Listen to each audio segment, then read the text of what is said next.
Kalau dulu di Indonesia muncul peristiwa G30 SPKI, sejarah akan berulang. Kalau dulu PKI, sekarang KGB, komunis gaya baru, sejarah berulang.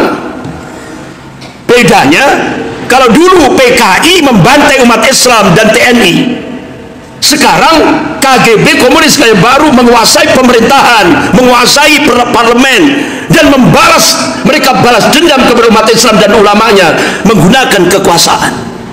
Sudah terjadi? Sudah. Setelah Soekarno mati, dilanjutkan anaknya, nama partainya PDIP. Bahkan TNI sudah wanti-wanti, jangan sekali-kali memberi kesempatan kepada anak keturunan PKI untuk menguasai negara.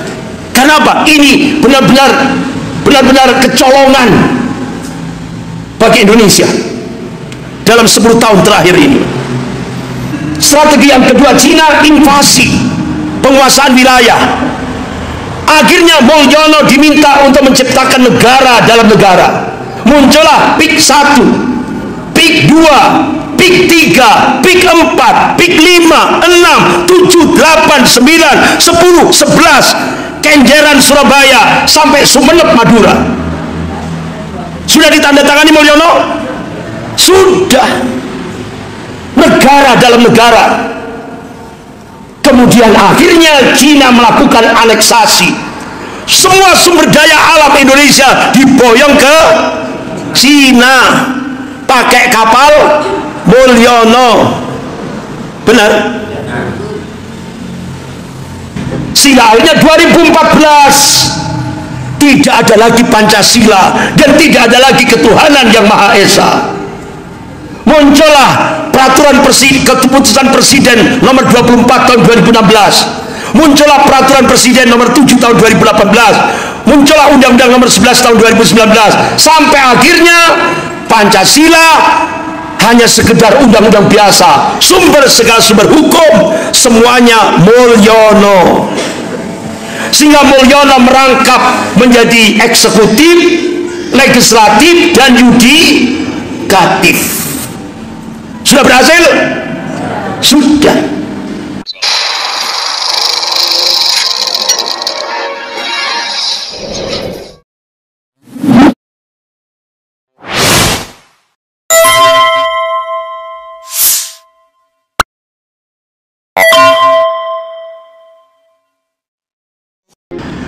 Masyaallah muslimin jamaah subuh rahimakumullah, pagi ini kita membahas satu tema, yaitu tasyakur 80 tahun kemerdekaan Republik Indonesia. Sebagaimana Allah Subhanahu wa taala memberikan tanbih dalam surah Ibrahim ayat 7. Allah berfirman, "A'udzubillahi minasyaitonir rajim. La in syakartum la'azidanakum wa la in kafartum min 'adzabi lasyadid." Barang siapa yang pandai-pandai mensyukuri nikmat Allah, niscaya Allah akan menambah nikmatnya. Dan barang siapa yang kufur akan nikmat Allah, ingat azab Allah sangat pedih. Masya Allah, 3 ulama kita, yaitu Kiai Haji Mudzakkir dari Muhammadiyah, Kiai Haji Wahid Hasim dari Nahdlatul Ulama, Kiai Haji Agus Salim dari Serikat Islam, diminta oleh 60 anggota Badan Pendidik Usaha Persiapan Kemerdekaan untuk menyusun dasar negara Republik Indonesia. Masya Allah, 3 ulama kita walaupun sampai hari ini belum pernah dicatat dalam sejarah siapa yang menyusun dasar negara Republik Indonesia. Itu adalah 3 ulama. Masya Allah, terutama alinea ketiga itu diawali dengan Bismillahirrahmanirrahim. Atas berkat rahmat Allah yang Maha Kuasa, Indonesia merdeka. Kenapa tiga ulama ini mencantumkan di alinea ketiga atas berkat rahmat Allah yang Maha Kuasa Indonesia merdeka? Itu tidak lain daripada aplikasi surah Al-Baqarah ayat 218. Sebagaimana Allah berfirman, a'udzubillahi minasyaitonir rajim, innal ladzina amanu wal ladzina jahadu wal ladzina hajaru wajahadu fi sabilillah ulaika yarzuna rahmatullah wallahu ghafurur rahim. Innal ladzina amanu, sesungguhnya orang-orang yang mukmin, orang-orang yang beriman, hamba-hamba Allah yang muwahhid, yang mentauhidkan Allah dalam segala aspek kehidupan ini. Walladzina hajaru, dan hamba-hamba Allah yang hijrah, wajahadu fi sabilillah, dan berjihad di jalan Allah.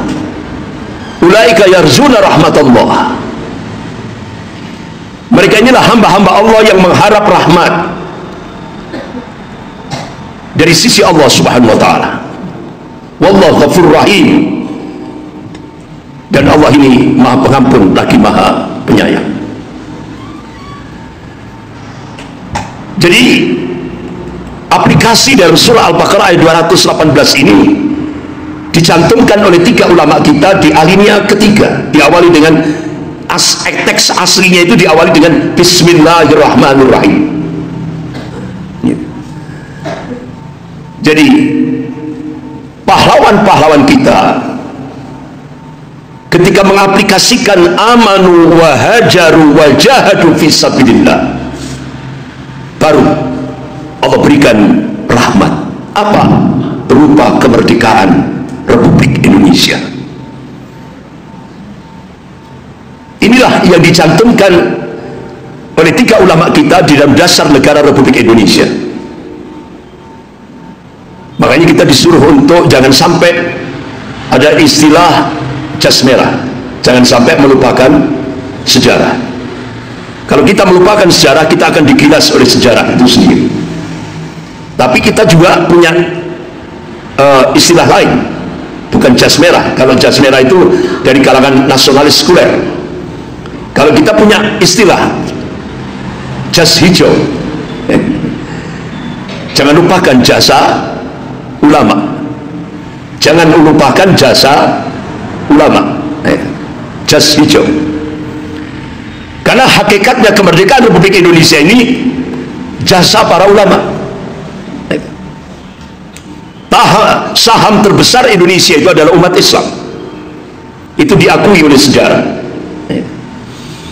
Bapak-bapak, ibu yang dimuliakan Allah, bahkan tiga ulama kita, Kiai Haji Mudzakkir dari Muhammadiyah, Kiai Haji Wahid Hasim dari NU, Kiai Haji Agus Salim dari Serikat Islam. Kenapa ketika menyusun dasar negara Republik Indonesia, tiga ulama kita itu mutaba'ah, ittiba kepada Rasulullah SAW, karena melaksanakan apa yang diperintahkan oleh Allah Subhanahu wa taala dalam surah Al-Imran ayat 31. Allah berfirman, a'udzubillahi minasyaitonir rajim, qul in kuntum tuhibbunallah fattabi'uni yuhibbukumullah wa yaghfir lakum dzunubakum wallahu ghafurur rahim. Qul in kuntum tuhibbunallah, katakanlah jika kalian benar-benar cinta kepada Allah, fattabi'uni, ini perintah dari Allah, kita disuruh mutaba'ah, ittiba kepada Rasulnya. Oleh karena itu, ketika Rasulullah SAW mendirikan daulah Madinah Al-Munawwarah, Rasulullah menegakkan piagam Madinah.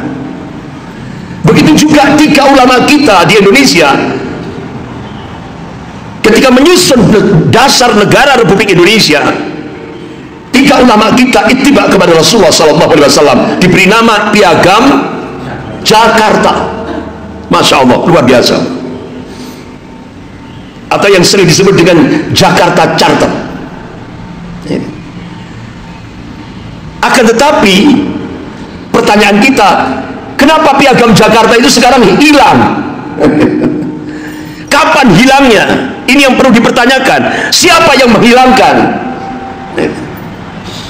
Karena Allah Subhanahu wa taala menegaskan dalam surah Al-Fat ayat 23 itu. Ayat 22 sampai 23. A'udzubillahi minasyaitonir rajim. Sunnatullahi allati qad khalat min qabl wa lan tajid sunnati tabdila. Jadi kata Allah, sunnatullah itu sudah berlaku sejak dulu, dan kalian tidak akan bisa, tidak akan melihat, tidak akan menyaksikan perubahan akan sunnatullah. Artinya apa? Allah yang menciptakan, yang menguasai rotasi alam jagat raya ini, Allah yang meninggikan langit tanpa tiang ini, mengabarkan bahwa sejarah akan berulang. Hukum perulangan sejarah itu berlaku umum, kata Allah. Sejarah akan berulang. Yang membedakan adalah warna dan kualitasnya. Itu yang dikabarkan oleh Allah. Bapak-bapak, ibu yang dimuliakan Allah, ternyata siapa yang memerintahkan untuk merubah Piagam Jakarta? Ternyata tokoh nasionalis sekuler, yaitu Soekarno. Karena Soekarno konsisten pada ideologi sekuler. Jangan sampai agama dimasukkan dalam kehidupan berbangsa dan bernegara. Sehingga akhirnya pada saat sidang yang kedua Badan Penyelidik Usaha Persiapan Kemerdekaan Republik Indonesia tanggal 14 Juli 1945, Soekarno minta Piagam Jakarta dirubah. Akhirnya dirubah menjadi preambel pembukaan Undang-Undang Dasar 1945 sampai sekarang. Dan Soekarno minta basmalah Bismillahirrahmanirrahim yang mengawali Piagam Jakarta, dan Bismillahirrahmanirrahim alinea ketiga Piagam Jakarta Soekarno minta dihapus.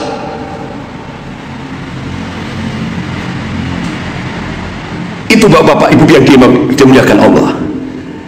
Nah, ingat, Allah menegaskan sejarah akan berulang. Kalau dulu bapaknya, setelah itu anaknya, setelah anaknya petugasnya. Benar? Sejarah berulang. Makanya kenapa Rasulullah SAW di dalam kitab Sahih Muslim bab Al-Fitan wa Asratus Sa'ah, Rasulullah mengabarkan apa-apa yang akan terjadi sebelum yaumil qiyamah. Rasulullah sampaikan secara rinci sekali. Apa hikmahnya? Supaya umat Islam ini tidak menjadi mangsa bagi musuh-musuhnya. Karena mulai dari dulu, pengkhianatan nasionalis sekuler, mulai dari sebelum Indonesia merdeka sampai sekarang, pengkhianatan nasionalis sekuler itu terus terjadi. Yang konsisten mulai dari masa penjajahan sampai sekarang adalah umat Islam. Itu dicatat dalam sejarah. Bapak-bapak, ibu yang dimuliakan Allah, ini kita harus paham. Sejarah akan berulang. Kalau dulu di Indonesia muncul peristiwa G30 SPKI, sejarah akan berulang. Kalau dulu PKI, sekarang KGB, komunis gaya baru, sejarah berulang. Bedanya, kalau dulu PKI membantai umat Islam dan TNI, sekarang KGB, komunis gaya baru, menguasai pemerintahan, menguasai parlemen, dan mereka balas dendam kepada umat Islam dan ulamanya menggunakan kekuasaan. Sudah terjadi? Sudah. Sejarah berulang, kata Allah. Bapak ibu yang dimuliakan Allah, langsung saja,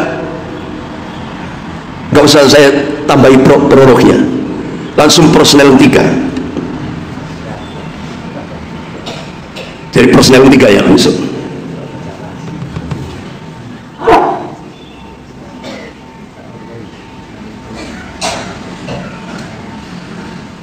Bapak, ibu-ibu yang dimuliakan Allah, ini yang tadi saya sampaikan. Pertarungan ideologis umat Islam Indonesia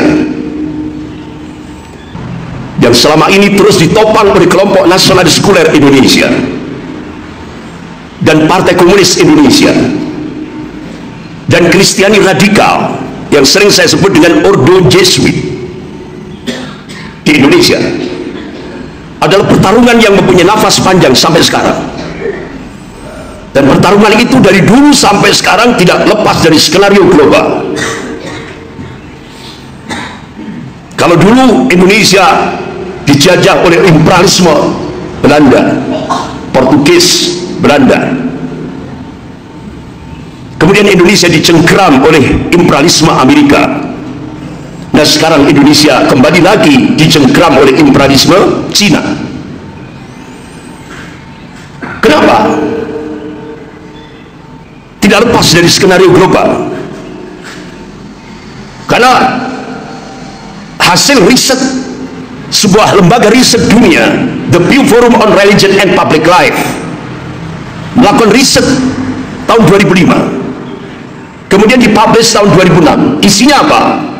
Indonesia dimasukkan ranking pertama jumlah penduduk muslim terbesar seluruh dunia. Oleh karena itu, Indonesia tidak lepas daripada skenario global, karena mereka ingin menundukkan negeri muslim terbesar di dunia ini. Contoh, bapak-bapak, ibu yang dimuliakan Allah, ini kita buka sejarah. Saat Indonesia dijajah oleh Belanda, saat itu ada pergerakan Islam pertama kali di Nusantara. Indonesia belum ada, namanya Nusantara. Dan pergerakan Islam pertama kali itu dimotori oleh 3 orang, yaitu Bapak Haji Saman Hudi, pengusaha batik di Kampung Batik Laweyan, Surakarta.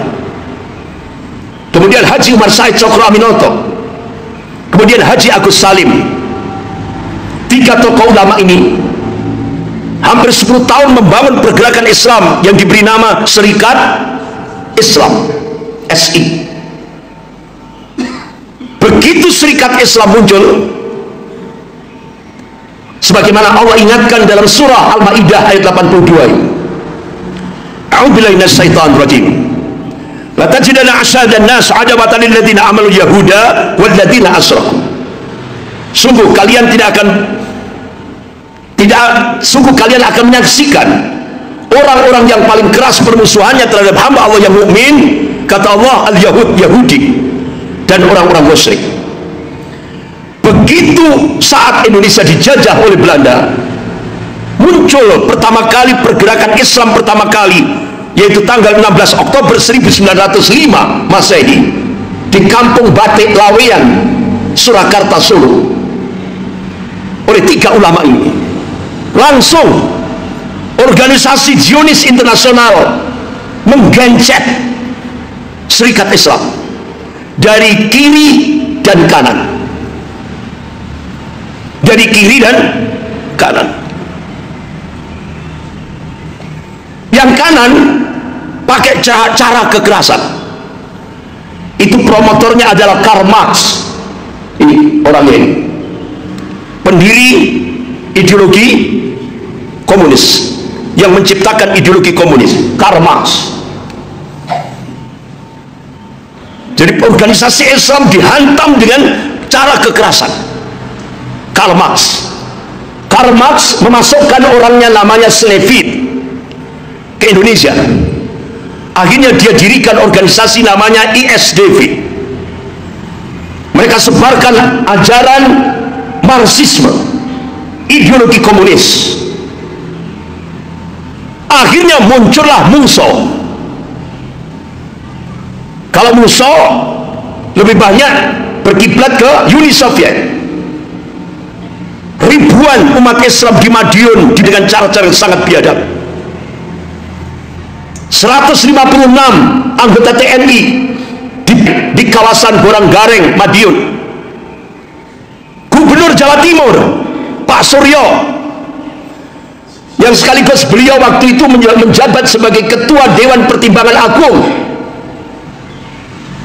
ditali lehernya, kemudian diikat di belakang mobil, diseret dengan kecepatan tinggi radius 10 kilo sampai Gubernur Jawa Timur Pak Suryo meninggal, kemudian jenazahnya dibuang di Sungai Ngawi, Jawa Timur, dan jenazahnya baru diketemukan sebulan setelah kejadian. Itu gubernur Jawa Timur. Ternyata gerombolan musuh bergerak menuju Gontor. Ya Allah, Kiai Haji Jarkasi Allahumma yarham, Kiai Haji Sahal Allahumma yarham, waktu itu diberi isyarah oleh Allah, terasa hanya 200 santri dan para asatid diungsikan, sehingga ketika gerombolan musuh ketika masuk pondok pesantren Gontor sudah kondisi kosong. Tapi yang jadi sasaran emosional pondok pesantren Gontor diobrak-abrik, dirusak oleh gerombolan musuh. Kemudian setelah itu gerombolan musuh bergerak ke Takran Magetan, tempatnya Pak Dahlan Iskan. Pak Dahlan Iskan yang Jawa Pos, yang dalam Menteri BUMN dulu ya. Saya pernah diundang di sana di Takran Magetan. Saya diperlihatkan monumennya. Jadi di dalam monumen itu ditulis korban kebiadaban PKI Muso. Jadi ada pondok pesantren yang cukup terkenal di Takran Magetan, yaitu Sabilil Muttaqin, yang bisa terdeteksi itu ada 108 orang korban kebiadaban musuh di Takran Magetan. Jadi jenazah nomor 1 sampai 68 itu terdeteksi siapa namanya, tapi jenazah nomor 68 sampai 108 tidak terdeteksi oleh kebiadaban musuh, gerombolan musuh. Belum lagi di kawasan Kresek, desa Kresek Madiun, belum lagi di pabrik gula umat Islam mengalir, banyak para kiai, para ulama dimasukkan di sumur-sumur tua. Itulah kebiadaban musuh. Dan akhirnya bapak-bapak ibu yang dimuliakan Allah, puncaknya mereka melakukan kekerasan terhadap umat Islam, puncaknya yaitu Aidit. Ini genealoginya itu kelihatan nampak. Setelah DNA Aidit, muncullah sekarang PSI. Bahkan Grace Natali sudah memberikan statement, PSI adalah partai anti agama. Berarti kan meneruskan genealogi komunis. Nah ini. Nah sebelah kiri, sebelah kanan, bapak-bapak ibu yang dimuliakan Allah, sebelah kanannya namanya Madam Blavatsky. Jadi Madam Blavatsky ini jejaknya itu saya tulis di buku saya di Gerakan Harakatus Suhyun fi Indonesia. Itu mulai dari Batavia, Pekalongan, kemudian Gubeng, Jalan Kayun, kemudian Jalan Cermin nomor 16, gedung RRI yang sekarang jadi Hotel Salimar, itu markasnya Yahudi.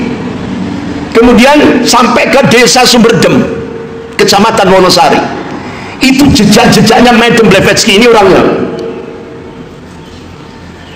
Dia pakai soft, pakai strategi lunak.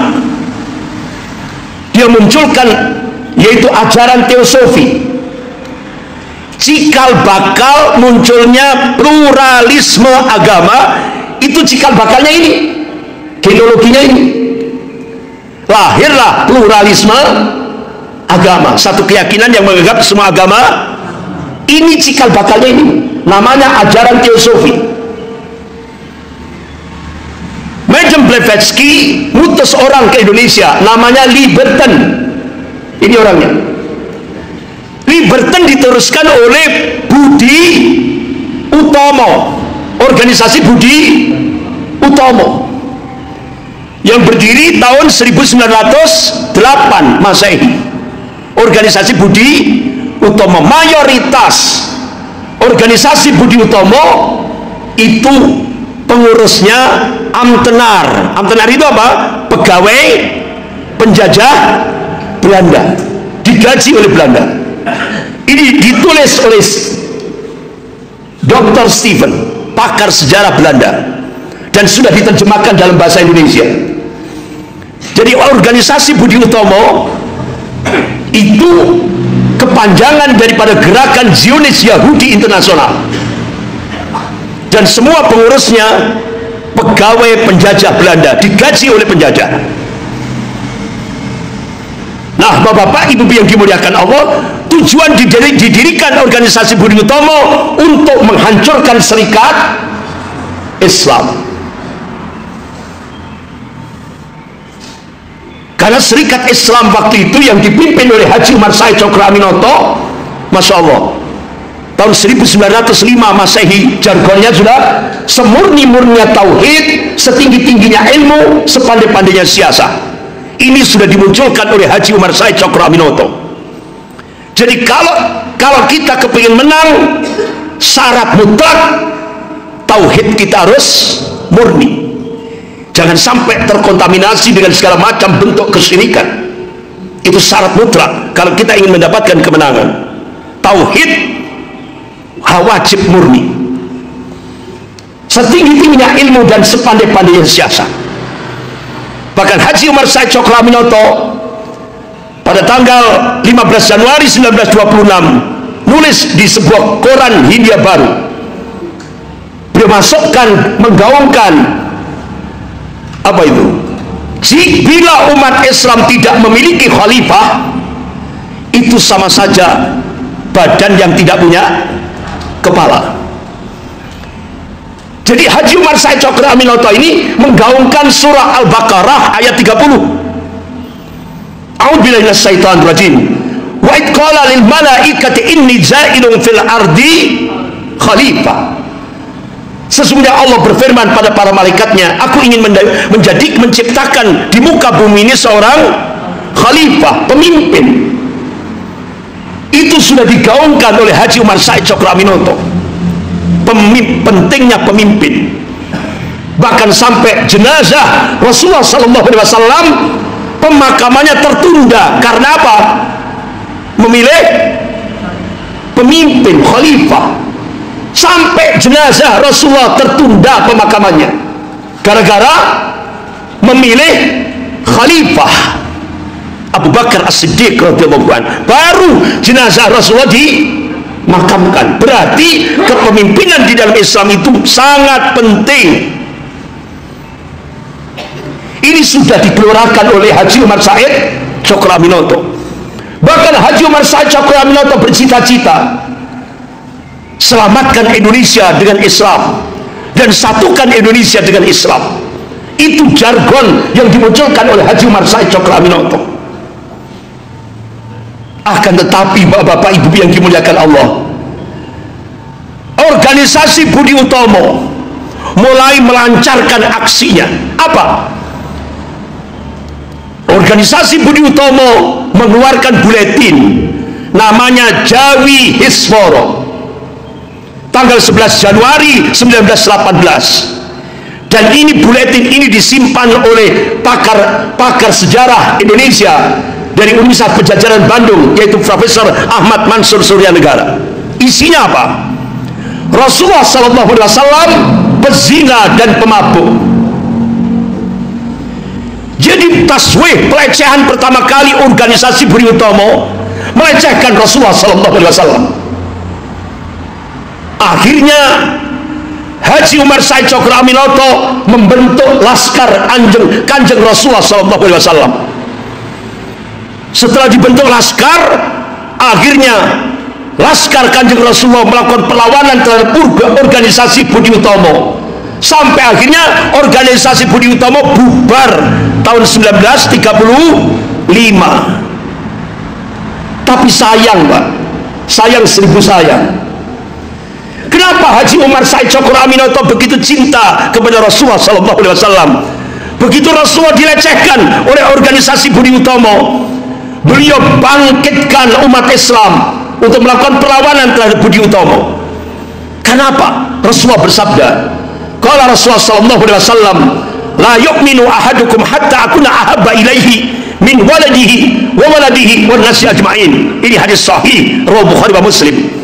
Belum sempurna iman seseorang di antara kalian hingga aku, kata Rasulullah, lebih dicintainya daripada orang tuanya, anak-anaknya, wan nasi ajma'in, dan manusia seluruhnya.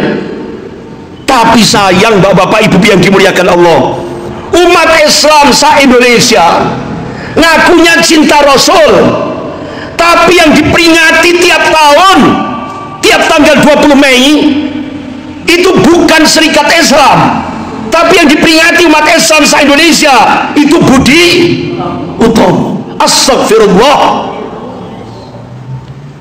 Tapi ngakunya saya cinta Rasul, tapi tiap tanggal 20 Mei umat Islam se-Indonesia tetap memperingati Budi Utomo, organisasi Budi Utomo. Bahkan di Malang dijadikan kampus namanya IKIP Budi di Jalan Arjuna. Astagfirullah. Nggak paham. Padahal ngaku cinta Rasul, tapi yang diperingati yang merecehkan Rasul. Ini harus istighfar umat Islam ini. Yang diperingati itu sebenarnya Serikat Islam 16 Oktober, bukan 20 Mei. Bapak-bapak ibu yang dimuliakan Allah, akhirnya bapak-bapak ibu yang dimuliakan Allah, akhirnya organisasi Budi Utomo bubar tahun 1935.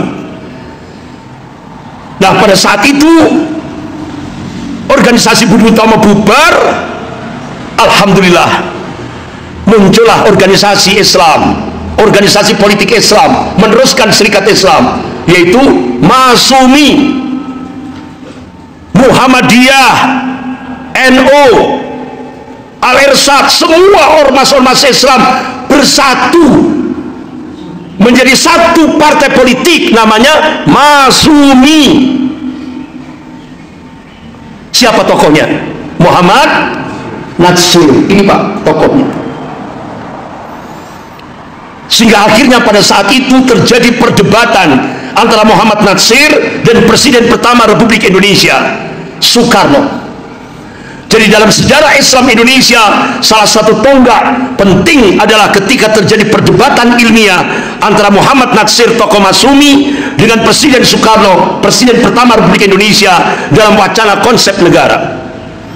Kata Pak Natsir, Islam tidak dapat dipisahkan dari negara, karena urusan kenegaraan pada prinsipnya merupakan bagian yang terintegrasi dengan risalah Islam.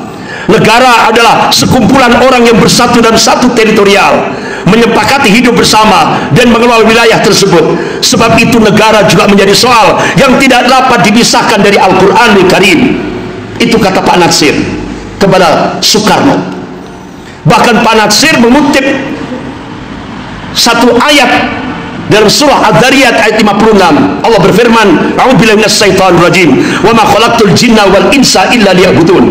Tidaklah kuciptakan jin dan manusia ini kecuali untuk beribadah kepada Allah. Bertitik tolak dari dasar ideologi Islam ini, Pak Natsir menegaskan kepada Soekarno, kesimpulan cita-cita hidup seorang muslim di dunia ini hanyalah ingin menjadi hamba Allah, Abdullah, agar mencapai kejayaan dunia dan akhirat kelak. Akan tetapi Soekarno menolak nasihat Pak Natsir. Soekarno menolak Islam sebagai dasar negara. Soekarno berkiblat pada pemikiran Mustafa Kemal Atatürk, bapak sekuleris Turki yang menghancurkan Islam di Turki, yang mayatnya tertolak oleh bumi. Mustafa Kemal Atatürk diadab oleh Allah. Manusia yang paling dilaknat oleh Allah setelah Fir'aun adalah Mustafa Kemal Atatürk. Itu oleh Soekarno dijadikan pijakan untuk membangun Indonesia. Oleh karena itu Pak Natsir menegaskan, Mustafa Kemal Atatürk itu anggota Freemason Zionis Yahudi dan begundal Zionis. Akhirnya bapak-bapak ibu yang dimuliakan Allah, di akhir pemerintahan Soekarno ternyata tidak konsisten. Soekarno memunculkan ideologi baru, namanya Nasakom, nasionalis agama komunis, dan Soekarno minta NU keluar dari Masyumi, sehingga akhirnya PNI, NU, komunis bersatu melawan Masyumi. Benar? Benar Pak? Sehingga Soekarno pidato, Nasakom bersatu, hancurkan kepala batu.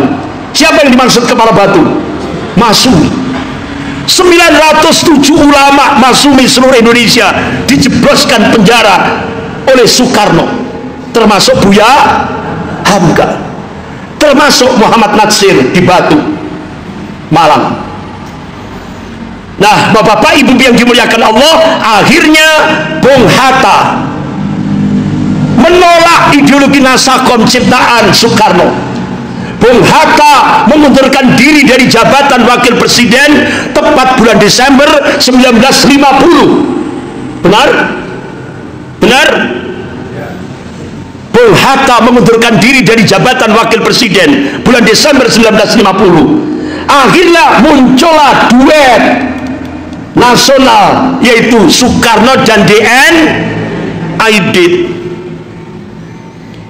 Di depan 4 juta masa PKI di Senayan, yang sekarang GBK, dulu Senayan, Soekarno pidato pada HUT 45 PKI, suburlah PKI, sampai akhirnya terjadilah peristiwa G30S PKI. Benar? Ini sejarah, gak bisa dihapus. Ini bahkan DN Aidit minta Soekarno untuk mempersenjatai petani dan buruh, tapi ditolak oleh Jenderal Ahmad Yani, sehingga akhirnya Jenderal Ahmad Yani disiksa dengan cara yang sangat biadab oleh PKI dan Gerwani. Bahkan yang pertama kali dimasukkan ke lubang buaya, ke sumur lubang buaya, itu adalah Jenderal Ahmad Yani. Sampai akhirnya karena kerasnya benturan dasar sumur itu, dua bola mata Jenderal Ahmad Yani terlepas, sehingga begitu evakuasi oleh Jenderal Soeharto, Jenderal Ahmad Yani dua bola matanya sudah hilang. Penyiksaan yang sangat biadab yang dilakukan oleh PKI dan Gerwani, yang terkenal dengan Genjer. Nah, ini isi teks pidatonya Soekarno, bisa dilihat di Google Pak. Pada saat Soekarno pidato dengan judul suburlah PKI pada HUT PKI 45 tanggal 23 Mei 1965 di depan 4 juta massa PKI di Senayan. Akhirnya ABRI dan umat Islam bersatu melawan komunis. ABRI di sini siapa? RPKAD yang dipimpin oleh Letnan Kolonel Sarwo Edi Wibowo. Alhamdulillah, ABRI dan umat Islam bersatu melawan komunis, berhasil. Nah, sekarang sejarah berulang, RPKAD jadi Kopassus. Sekarang Kopassus bersama umat Islam bersatu lagi melawan KGB, komunis gaya yang dipimpin oleh Mulyono. Ikonnya Mulyono. Itu Pak, sejarah berulang. Akhirnya PKI dibubarkan secara resmi pada tanggal 12 Maret 1966 yang dikukuhkan oleh TAP MPRS nomor 25 tahun 66, dan di era reformasi diperkuat oleh Undang-Undang nomor 27 tahun 1999. Bahkan satu-satunya jenderal yang selamat yaitu Jenderal Abdul Haris Nasution. Beliau diangkat menjadi ketua MPRS beliau keluarkan TAP MPRS nomor 33 garis miring MPRS garis miring 1967 tentang pencabutan kekuasaan pemerintah negara dari Soekarno, dari Presiden Soekarno. Bahkan dalam ketetapan itu di bagian menimbang dikatakan Soekarno melindungi tokoh-tokoh PKI, artinya Soekarno terlibat peristiwa G30S. Itu bunyi ketetapan TAP MPRS nomor 33 MPRS 1967. Ini tidak bisa diganggu gugat. Ini sejarah. Nah, bapak-bapak, ibu yang dimuliakan Allah, setelah Soekarno mati dilanjutkan anaknya, nama partainya PDIP. Ini genealoginya. Berarti sejarah berulang. Bapak-bapak, ibu-ibu yang dimuliakan Allah, mudah-mudahan dari kita mempelajari sejarah ini jangan sampai kita artinya kecolongan untuk masuk lubang untuk kedua kali. Bahkan TNI sudah wanti-wanti, jangan sekali-kali memberi kesempatan kepada anak keturunan PKI untuk menguasai negara. Kenapa? Ini benar-benar kecolongan bagi Indonesia dalam 10 tahun terakhir ini. Makanya bapak-bapak, ibu yang dimuliakan Allah, kesempatan emas bagi PKI gaya baru, komunis gaya baru, begitu Cina menguasai Indonesia, ternyata Cina pakai strategi. Yang pertama, intervensi. Pakai apa? Investasi. Tujuannya apa? Supaya penyelenggara negara Indonesia merubah undang-undang, dan puncaknya merubah konstitusi negara. Sudah terjadi? Sudah. Kemudian strategi yang kedua, Cina invasi, penguasaan wilayah. Akhirnya Mulyono diminta untuk menciptakan negara dalam negara. Muncullah PIK 1, PIK 2, PIK 3, PIK 4, PIK 5, 6, 7, 8, 9, 10, 11, Kenjeran Surabaya sampai Sumeneb Madura. Sudah ditandatangani Mulyono? Sudah. Negara dalam negara. Kemudian akhirnya Cina melakukan aneksasi. Semua sumber daya alam Indonesia diboyong ke Cina pakai kapal Mulyono. Benar? Sudah. Nah, ternyata setelah kita teliti, Pak, Cina untuk menguasai Indonesia ini tidak ujuk-ujuk. Ternyata Partai Komunis Cina melakukan kongres di Beijing tahun 1986. Isinya apa? Ternyata ada 3 hambatan Cina melakukan penetrasi ke Indonesia. Yang pertama, regulasi dan doktrin anti komunis, TAP MPRS nomor 25 tahun 66, Undang-Undang nomor 27 tahun 1999. Ternyata oleh Mulyono dibongkar apa namanya itu, dijebol. TAP MPRS nomor 25 tahun 66, Undang-Undang nomor 27 tahun 99 dijebol oleh Mulyono. Mulyono mengeluarkan keputusan Presiden nomor 17 tahun 2022. PKI bukan pelaku, kata Mulyono. PKI adalah korban. Sampai akhirnya Mulyono mengeluarkan impres, instruksi Presiden nomor 2 tahun 2023, keputusan Presiden nomor 4 tahun 2023. 5.000 pemerintah minta maaf kepada PKI. Sudah dilaksanakan? Dan 5.000 anggota PKI dapat santunan dari negara. Sudah diberikan? Sudah. Sementara umat Islam tenang-tenang saja. Kemudian yang kedua, positioning Pancasila sebagai musuh komunis dijebol oleh Mulyono bersama Bude. Bukti. Kapan, Pak? Ternyata mulai bergeraknya mulai Mei 98 setelah Soeharto tumbang tahun 2012. sosialisasi ketuhanan yang Maha Esa oleh Bude rubah dengan ketuhanan yang berkebudayaan. Akhirnya sampai ke Malang, lahirlah kearifan budaya lokal. Akhirnya masyarakat Malang Raya langsung melaksanakan perintah Bude, bantengan ditambah berot, tambah meneh son korak.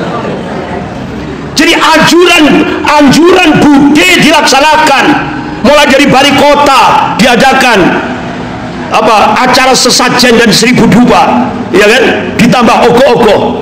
Kemudian dilaksanakan mulai dari kecamatan sampai desa, bantengan, berot, son horak, ya kan, itu. Ini untuk melaksanakan perintah dari Bude. Kemudian 2013 Pancasila oleh Bude diganti menjadi Trisila Ekasila, yang itu adalah cita-cita Soekarno bapaknya. Silanya 2014 tidak ada lagi Pancasila dan tidak ada lagi ketuhanan yang Maha Esa.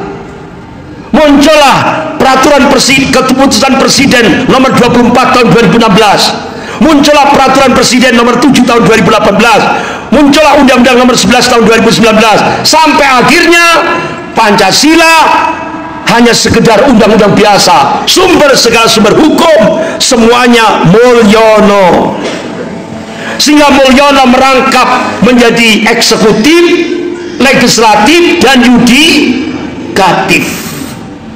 Sudah berhasil? Sudah. Itu Pak, bahayanya undang-undang HIP. Mereka mengadopsi manifesto PKI sebagai ideologi negara.